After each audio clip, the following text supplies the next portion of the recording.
لقد رضي الله عن المؤمنين إذ يبايعونك تحت الشجرة فعلم ما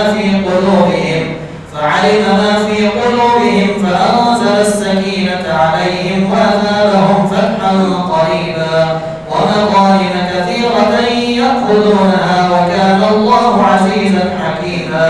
وعدكم الله مغانم كثيرة تأخذونها فعجل لكم هذه وكف أيدي الناس عنكم ولتكون آية للمؤمنين ويهديكم صراطا مستقيما.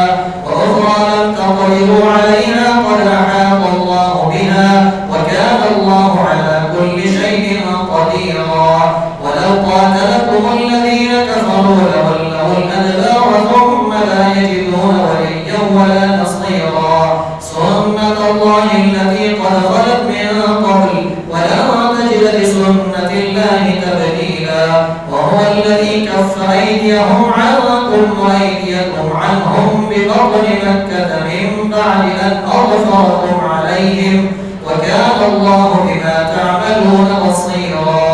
هم الذين كفروا وصدوكم عن المسجد الحرام والهدي معكوفا أن يبلغ محله ولولا رجال مؤمنون ونساء مؤمنات لم تعلموهم أن تطؤوهم فتصيبكم منهم معرة بغير علم ليدخل الله في رحمته من يشاء.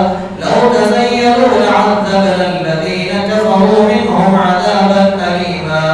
إذ جعل الذين كفروا في قلوبهم الحمية حمية الجاهلية فأنزل الله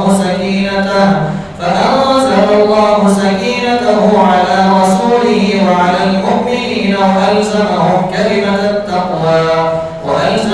كلمة التقوى وكانوا أحق بها وأهلها وكان الله بكل شيء عليما. لقد صدق الله رسوله الرؤيا بالحق لتدخلن المسجد الحرام إن شاء الله آمنين رؤوسكم ومقصرين لا تخافون فعلم ما لم تعلموا فجعل من دون ذلك فتحا قريبا. هو الذي أرسل رسوله بالهدى ودين الحق ليظهره على الدين كله وكفى بالله شهيدا. محمد رسول الله والذين معه أشداء على الكفار رحماء بينهم تراهم ركعا سجدا يبتغون فضلا من الله ورضوانا سيماهم في وجوههم من أثر السجود ذلك مثلهم في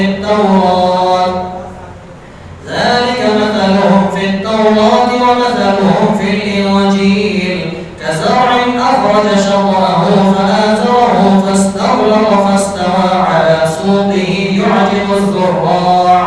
يعجب الزراع ليغيظ بهم